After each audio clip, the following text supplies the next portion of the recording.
What's up, YouTube? Sir Hunt's Reviews, and this is my girlfriend, Olivia. Sorry, I didn't mean to cut you off there. This is going to be our review slash what do we see happening next in Season 6 of The Walking Dead, Episode 9. Alright, let's get right into it. I don't know. I kind of knew everything that was going to be happening, so it was confirmed to me ahead of time. I need to stop doing that because it kind of ruins the episode. What do you think? The beginning I was really happy about. I didn't see that coming. What? So, you didn't see what coming? that he was gonna... What was that thing called? What? The missile that blew them up. Oh, okay. Yeah, so the first 4 minutes of the episode, we have Sasha, Abraham, and Daryl are all being held hostage by the biker gang, and then Daryl probably somehow kills that dude. He ends up, what, does he get like a scratch or like a stab or something on on his left shoulder. Okay. Back of his, Yeah. And then bam. I didn't like the part where the rocket just came out of nowhere, it just blew up. Like you did not see it coming at all. But yes, you were excited at the beginning. I liked it because he was like, I'm not gonna kill you. Oh wait, yes, I like that a lot. Then after that we get them walking in a group. I'll say this, I don't like how they switched to dark so fast. I did notice that at the last episode they were trying to make it seem like all of the first 8 episodes were 2 days, so you got halfway through the second day and then it just switched over to night really fast. And when we saw the trailer for it, we were kind of like, what the fuck? How did it get nighttime? But anyway, Father Gabriel definitely stepped the shit up. Definitely did not see that coming. He was like, I'll take Judith. And I was like, you'll take a bat to the face? Shut the fuck up. Nobody giving Judith. What does Rick say? Rick says, yeah, we'll do it. Just go ahead, take the baby. Come on, bro. Like, what do you think about that? I was definitely thinking that he was going to do something bad with Judith, just based on his previous, character, how weak he is, and how he's, I don't know, I felt like maybe he was going to do something bad, like take her to the church and, think he was killing her would be saving her or something. Sacrifice her or something? Yeah, well, not, in a ritualistic way, but, No, I mean, just try to save himself. Be like, here is a zombie type or just think he was doing good by her so she wouldn't have to live that... I don't know. You never really know where his mind is at, but I feel like by the end of the episode, you definitely knew that he was going to step up and do what he said he was going to do this whole time. He's been talking about how he can do it, and he really... He went ham, is what he did. So, I thought that was a really nice, character change for him. Yeah, I could see that because he is a snitch. He likes to tattletale and shit on people. We're kind of tired, so this is going to be a relatively short video. But one thing I do want to point out is, if you guys have watched this, you've obviously already seen the episode if you're watching this right now. So I'm not going to kind of make this like a review where I'm going to sit here and go through every single point. That'll be tomorrow morning's video where I do my top 5 favorite things from the episode, and then we'll review every single thing that happened that we could see predicting towards the future. But I do want to take note of some characters stepping up. As we mentioned, Father Gabriel stepped it up this episode. I think Rick stepped it up this episode. Hang on one second. I think everybody in Alexandria stepped it up this episode. I think when Rick dropped Carl off with Denise, when I saw him walk back outside, I was just sure that he was going to go back into crazy Rick mode, which I think was almost necessary though for this episode, unlike before with all the Lori and all that, because he was ready to... I think he initiated everybody else to be like, all right, we can take on these walkers and we can go ahead and knock them all out. So I like that part of it. Very well put. I do want to say that I want to know what you guys think about what happened in the episode. So make sure you put that down in the comment section. I got this weird red shit in my eyes. It's not from... I don't know what it's from.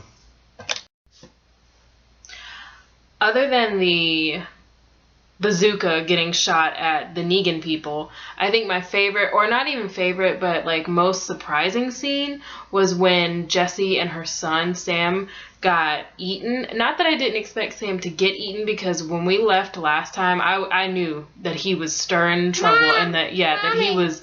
I just knew that he was gonna get attacked. However, I did not expect for her to also die.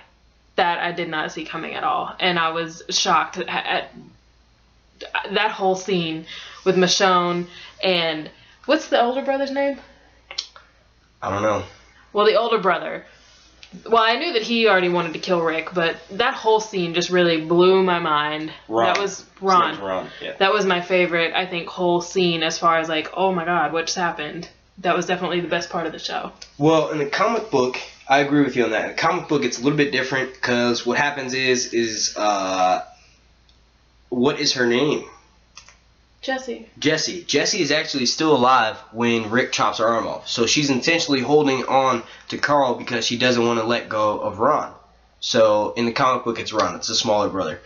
She doesn't want to let go of him, so that's why Rick decides to chop her hand off, because she's still holding on to Carl, not because she's dead and her dead hand is holding on to Carl. No, she's like intentionally like, oh my god, I can't believe you're about to like just go like that. You know what I mean? So it's a lot more of an intense scene in the comic book.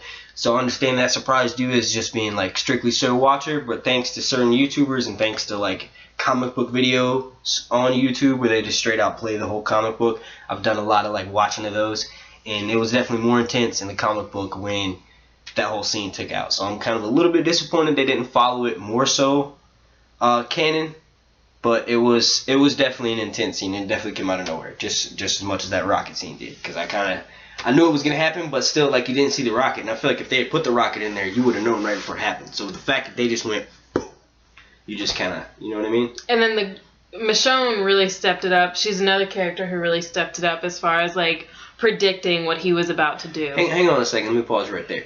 Now, when you say stepped it up, you got to be careful, because these guys that watch these videos, they love Michonne. So hang on. Let me give you a chance to defend yourself. When you say stepped it up, do you mean because she hasn't had much screen time, so she stepped it up as like she was being boring, or what do you mean? Because Michonne is a warrior. So what do you mean? No, not stepped it up like you expect any less from Michonne. I guess stepped it up is the wrong.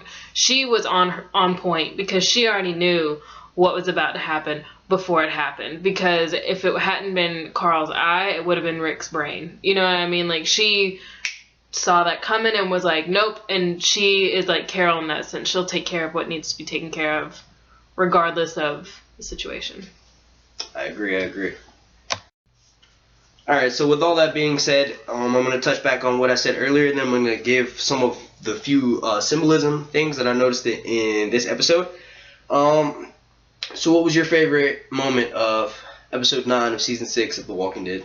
My favorite moment was definitely the beginning scene, because I am a Daryl fan, was when they blew up the Negan crew. Which I look so much like Daryl, so we can see. I do. But yeah, no, so basically, so you're saying when they blew him up, when the shit went bang. I agree with that. I think that was definitely probably my favorite moment of the episode, if not when the wolf ended up redeeming himself. Yeah. Because that was maybe not favorite episode, but that was definitely one of the more like, oh, okay, I see what they're doing with that. Why they're giving this fucker so much screen time. Like, they're trying to make him, very last second, he definitely was about to sacrifice himself. You know what I mean? He's throwing himself. He already knew he was dead anyway, but regardless, he definitely was trying to save her from the get-go. When they first started showing their scenes together, he was definitely looking out for her. You know what I mean? And then, sure enough, bang bang Carol on that finger trigger. She's got a fucking itchy finger trigger. But I don't really mind it, because he still ultimately did some wrong shit, and he killed some of the other Alexandrians. So he definitely, I don't know if she should have killed him like that. I think if he was going to redeem himself, I think it had been too soon. I think he would have still, when he was at a better advantage, would have taken advantage. You know what I'm saying? Was in a better situation, he definitely would have taken advantage of it. Alright, well, that's going to wrap things up. The symbolism things. Did you have anything else that you wanted to say about the episode? I was just going to add to your wolf. I think, sometimes Carol frustrates me with how quickly she is to react to things, but at the end of the day, with the wolf, he couldn't be trusted. Even if he had redeemed himself, you'd have no way to know to ever trust him. You know, he couldn't have been a functional part of their society. So I'm glad. I mean, I'm glad that he helped her, the doctor, Denise, but he had to go at some point. So I think that's all I have to say really about the episode. It was a great episode. It was exciting to watch. I'm definitely gonna say they went full on fucking hardcore warrior mode. Excuse my language. That shit was insane. Like, I think they did it a little bit too much with their chop, chop, chop. Like, they just showed all of them going ham. That was their way of realistically showing you, okay, we cleared out 100,000 walkers, 20 people. If you do the math on that shit, they would have had to kill walkers, just that group of 10 to 15 to 20 survivors, they would have had to kill walkers for about 72 hours straight.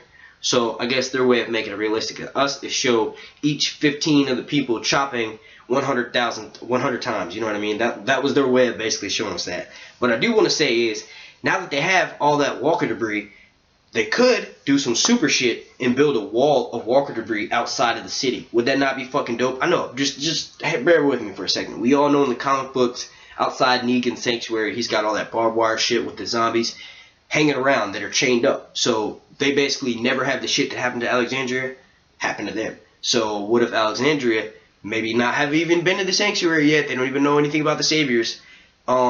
They just decided, okay, what are we gonna do with all this shit? And they're like, okay, we obviously just use it as camouflage. Let's just leave it outside the city. Like, it's not gonna affect their water or nothing. That's like, for what we know is concrete. I wouldn't put it around the parts that have grass underneath, because obviously that's gonna give them their water supply. But that concrete road right there, build those motherfuckers up, because that's gonna be the first place they go to. You know what I mean? You can build traps in like ditches and shit all around the outer part, like trenches basically. You know what I mean? And set up like spike fences. I don't fucking know. Go ahead. That's another excellent point. Finally, somebody had the brains to just light them on fire, which is what they should have done. Listen to her from and the her beginning. Daryl and her Daryl ass worshipping ass Daryl. No, if it had been Rick, Michonne, anybody, I would be giving the same props, because they should have lit the walkers on fire from the beginning. The whole leading them away and stuff was so pointless to me. Like, go to the source. Kill them. Like, that irritated me from that first episode where they were discussing their plan. I thought they should have just burned them alive. Burn them alive.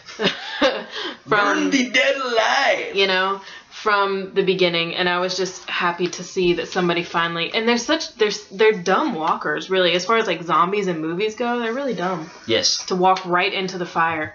But I mean, I'm happy that that's finally what happened. One critique I will point out, actually I have several critiques I'll point out in tomorrow's video, but I'm just going to say this, like, okay, the whole Maggie shit, that makes sense. Everybody else is screaming their ass off. Maggie is making no fucking noise until Glenn starts getting cornered, and then she goes, ah! But until then, she's not making no noise, and there's 150 walkers around her. What are they attracted to? Because everybody else was just walking through. Is it they can smell her from up on the height? No, that makes sense. Just like it doesn't make sense how they never hear walkers walking up behind them, and there's dead leaves everywhere. They're in fucking Georgia. You know what I'm saying? But nah, anyway, that's going to kind of wrap this video up. Did you have anything else that you want to add on? Alright, I want to thank you guys for watching, but before that, I'm going to leave you guys with this poll thing that I'm going to do. If I remember to put it in the video, I will. It's like this new thing where you can click 2 answers that I pick, and you guys let me know what you think about that. But I'm going to say the question now, and then you can let me know what you think down in the comment section or in the poll thing. And that is Carl pranking Rick by not saying anything to him until he grabs his hand? What if he's like doing the same thing Rick did to him way back when they fucking left the prison and Rick slipped into his coma and Carl's sitting there talking to him, and then out of nowhere he gets up and shit. Now, don't take me back. I haven't watched that fucking season in a while, and I know somebody's going to bash me down in the comment section for not getting this right, but I know there was, in fact, Rick being passed out, Carl talking to him like, Dad, I want to listen to you now, Dad. You know what I'm saying? What if, like, Carl's getting him back? Like, yeah, Dad, just keep talking. Eventually you're going to say, give me the keys to the fucking, to Daryl's motorcycle. Let me take out the gun whenever I want to. Shit like that. But yeah, anyway, thank you guys for watching. This has been Sir Hunt's Reviews, and Olivia. yeah, you want to say your name there so they know what to call you? But yeah, thank you guys for watching. Make sure you click like, subscribe, check out this video up here I'm suggesting, and this has been Sir Hunt's Reviews. Oh yeah, I'll do the Abraham clip. You want my hair? No, it's okay. There is a vast ocean of shit that you people do not know shit about. Rick knows every fine grain of said shit. Carl!